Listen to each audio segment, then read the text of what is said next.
We've already learned how to format text as headings and why you would want to do that.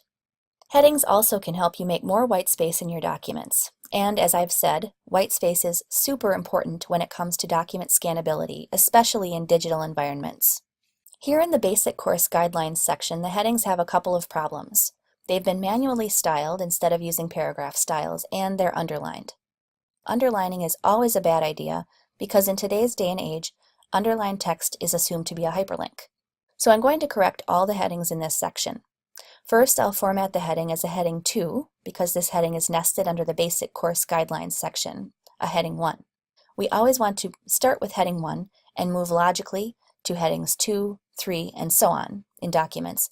Otherwise, the document structure would be confusing to screen reader users.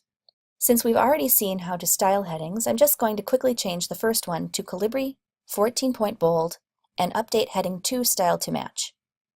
Now I'll go through this section and apply the heading 2 styles to all the subsections in this part of the document. Styling this text as a heading 2 removed the underline, which is a good thing, but remember what I said about white space and how we want to try and make more of it wherever we can. Look what else the heading 2 styling did. It added more white space both before the paragraph and after. This is what we want. We want to be able to easily distinguish where each section begins and ends, and notice how adding some white space made it easier to see the different subsections in this part of the document. That's a really big win for scannability. You can control the amount of space before and after lines of text in the Format menu under Line Spacing and Custom Spacing.